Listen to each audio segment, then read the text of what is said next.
Hey, and welcome back. I do so many projects on this workbench, and most of them are just for my own enjoyment or for something I'm looking for in my equipment. But occasionally I do get requests from friends and other people in my community to help them with some projects they have. A lot of times that can be very simple, but it's very rewarding for me to help out a friend, and also I enjoy the challenge. And that's what today's project is for sure. So, my buddy Jeremy, who lives up in Green Bay about an hour from me, hit me up with an idea he had for a kit that could all fit in one bag. Now, I thought the initial request was a little out there and maybe not realistic, but he came over a few weeks ago and brought these drums by for me to kind of look and just plan out to see if it could work and then figure out what parts we would need to order. And we're going to make it happen. Let me show you what we're working with to start. First up here is a 16 by 16 floor tom. This is a Gretsch Catalina maple. He's been using it as a bass drum already, so he's got an EMAD head here and then a resonant black head with a felt strip here on the front. He's been using the floor tom legs to attach some spur legs to, but I think it just was not sturdy enough, and as you can see, it's not going to fit in the bag we have, but let me grab that for you now to show you the rest of the drums. So here it is. When I first saw this, I was like, oh, that's a conga bag because it has the same sort of shape where it's getting thinner at the top. But this is actually a bag designed for 3 toms. I'll have it linked in the description if you want to check it out. As you can see, this is how it works.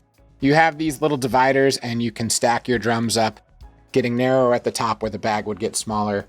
But we have a 10 by 8 inch tom, the same Gretsch that goes with that kit.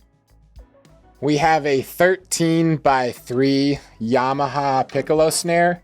I believe this is the same model that would come with like student bell sets. We're not actually going to be cutting this drum down at all or making it more compact. This one is already about as narrow as it can get. And then here we have a 14 inch floor tom, and this will be remaining our floor tom, but we're going to need to make it much shallower.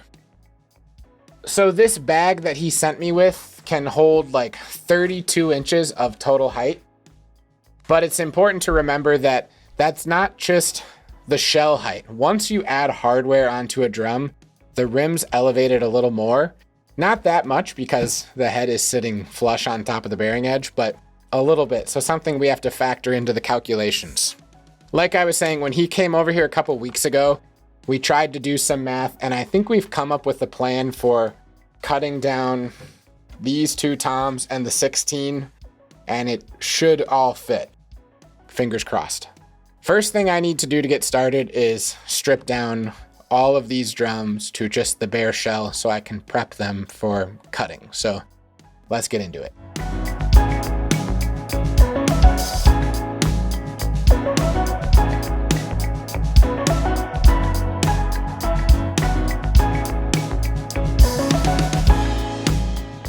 So this is what we're left with. Now, when it comes to figuring out where to trim drums down to, it can't always just be whatever depth you're looking for because there are some things that come into play. First of which is the lug holes, right? So I can't cut a drum across one of these lug holes and still get a nice bearing edge. I have to clear them, and then I also have to factor in things like on this one, floor tom brackets that I want to pass. And then of course, the badge. So all things we have to consider and all things we did ahead of time, but I do need to kind of be thinking about this as I'm laying out where I'm going to cut.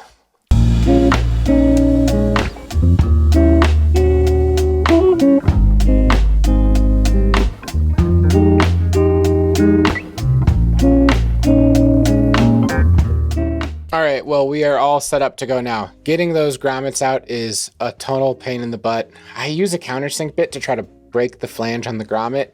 It just never seems to go smoothly no matter how much I do it. As you can see, I've added tape around about half of these shells. This is the portion of the shell that I will be keeping to use. The rest of it is just what will be the offcut or remnant. So as you can see, we've got the bass drum here. I'm actually cutting it at 9 inches because I think it just works better and gives me a little more flexibility with the fit in the bag. Floor tom, 7.5 inches. This is a very shallow floor tom, but we're going to mount it off a cymbal stand. It's not going to be on legs. So for anybody curious, and the 5-inch rack tom. So this should all work. I avoided running into any of the holes from the air vents or tom brackets or lugs from the previous depths and setups. So I'm going to take this upstairs, but I think I'm going to do it tomorrow morning because it's about 10 o'clock right now. And I was hoping to do it tonight because here in Wisconsin, we have this crazy winter storm coming tomorrow, and it's supposed to be like minus 40 degrees. That is 40 degrees below zero with the wind chill, and my garage is not insulated. So if you see me in a winter coat and gloves and a snow cap and a scarf, you'll know why.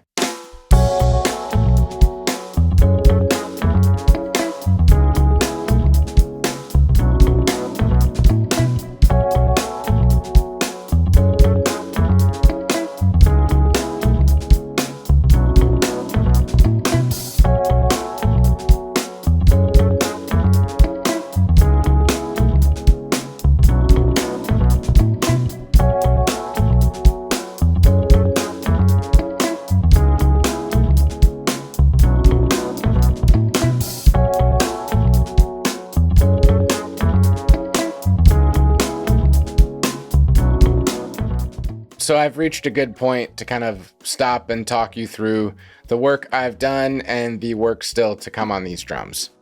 I have both toms here now cut down to their new depths, and whenever I get the lugs put on and drilled out, I like to just do a dry fit and make sure everything fits, because boy, that would be a nightmare if it didn't, and I'd hate to go any further and make some crucial mistakes along the way from not having things fit the pattern for the hoops.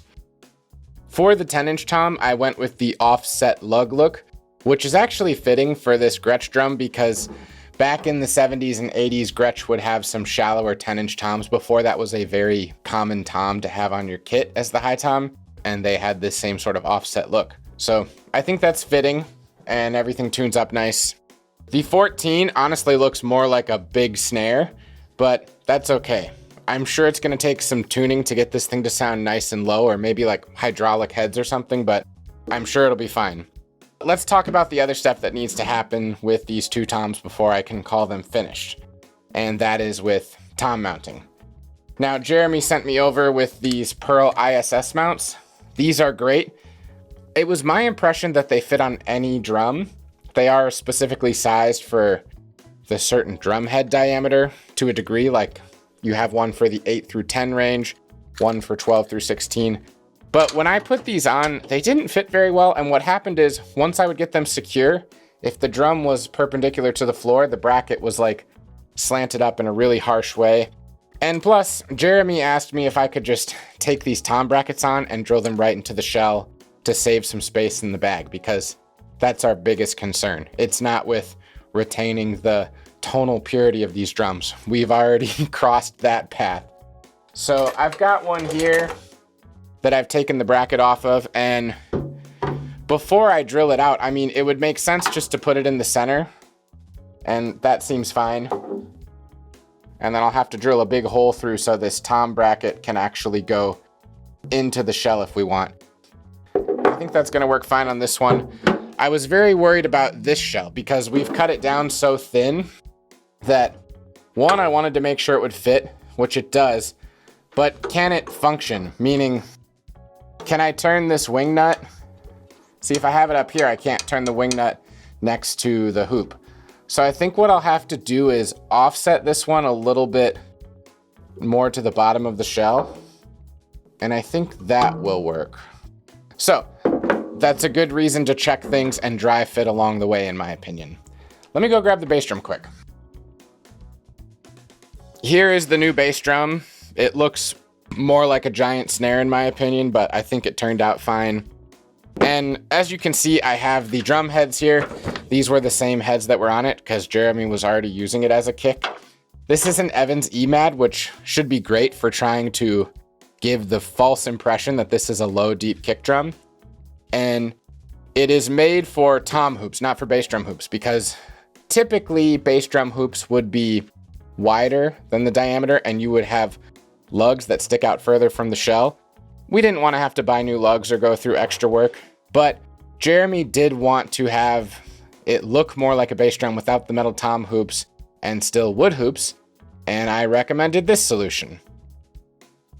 These are straight wood tom hoops. They're from Drum Factory Direct. Jeremy ordered them. They are raw and unfinished, and typically I would clear coat them, but since we're dealing with some intense winter weather, I can't do it in the garage because it won't cure correctly in that cold of a temperature, and I'm not willing to do it in my basement because of the fumes and everything that goes with that. So I'm gonna put them on here in an uncoated way, and I told Jeremy when the spring rolls around, get some spray polyurethane and add some finish to them, or take them somewhere to do it. I'll even do it for him later if he needs me to. Now this is great because these hoops work with tom rim sizes with the lugs and with this drum head, so that saves us money along the way. And in addition to ordering these hoops, you also have to order mini bass drum style claws that'll work with that. And we also needed to order some longer tension rods. And luckily we sized that out right. Everything seems to work. So I'm gonna go ahead and quickly just get this drum assembled so you can see what it looks like, and then we'll talk about some of the hardware that's going to go on this drum.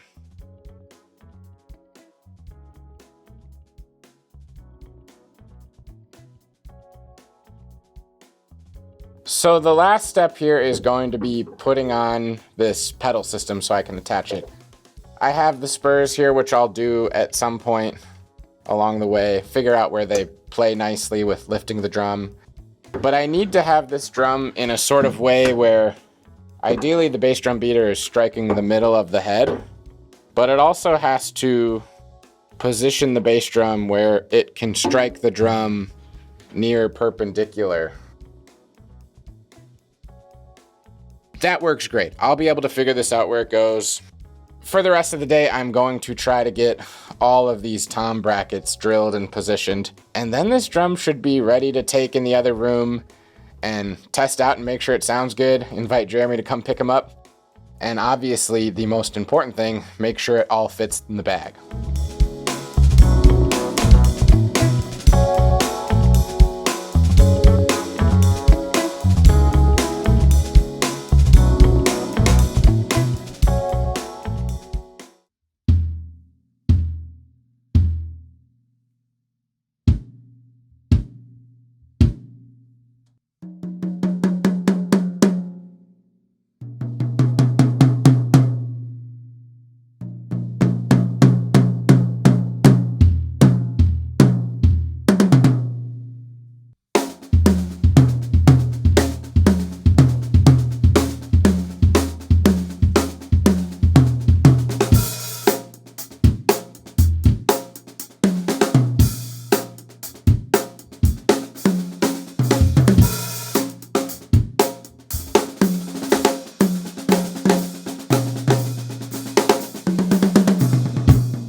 So there it is. I think it sounds fine in this tuning. What I will say is it's a little hard to control the toms with the shallow depths. I've noticed that with other drums I've built. We're gonna try it in a sec here with a little bit of muffling just to give you a better picture of how I think we might prepare the tuning to work better for these drums, but I thought it was best just to do it wide open at first. One other thing that I'm going to recommend to Jeremy is with this new bass drum depth and the ratio between the diameter and the depth of the drum, I think he might need to reconsider the resonant head choice. So on the batter side, like I said before, we have an EMAD head, which I think is really good for this setup. And I enjoy the variety of different sounds you can get by either burying the beater or playing off the head. It's even more drastic, the change between it, on a smaller drum like this, in my opinion. What I don't think is working well is with the resonant head, and that's because this is a resonant black head. It's a resonant tom head that Evan sells. It's a 1-ply 7.5 mil head, so it's very thin, which I think would work for a tom tuning. But on a bass drum, it just sounds a little flappy. And I also think since we have a felt strip here, it might be creating a little rattle with that. So I'd probably recommend to him to get one of the EQ3 resonant heads that Evans offers. They make it in a black head just like this. And that would be a 10 mil single ply drum head, which isn't that much thicker, but it also has one of those tone rings like you see on a lot of bass drum heads, and that's another 10 mil. So I think that might focus it up, eliminate the need to use a felt strip, and allow you to get a little bit more flexibility with the tuning of the bass drum. Aside from that, I think this thing is fun to play, and I think it's worth noting, I haven't mentioned it yet, the reason we went with pearl tom mounts is because Jeremy's main kit is like a pearl set, so the goal with this set was to be able to grab and go with his normal hardware bag, which has the tom mounts in it and cymbal stands that it'll mount off, and just be able to grab the single bag with all 4 of these drums. So he can strap that one to his back, since it has backpack straps, grab his hardware bag with one hand and cymbal bag in another, and he should be into a venue in one trip. Let's go ahead and hear these drums with a little bit of tom muffling. I'm going to use my Roots EQ rings. These are probably my favorite muffling here in the studio just because they're so quick to deal with and you don't have any of the gunk or goo from using like moon gels or something. What I will say is I think this 10-inch one's probably going to be a little bit too much muffling, but let's just hear it and see. You can let me know in the comments. I'm sure you will.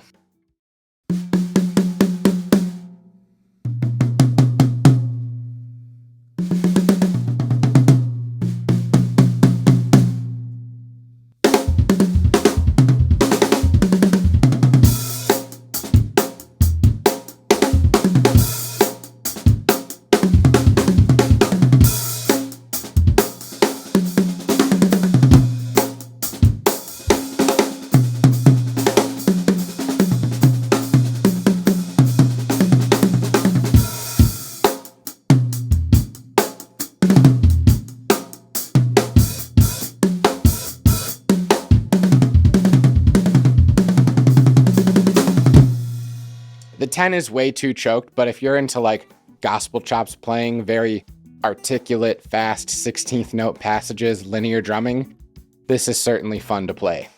Thinking back on this project from when Jeremy first reached out to me with the idea, I didn't know if it was super realistic, but it's always fun to do a project that I don't personally have the risk for of investing my own money.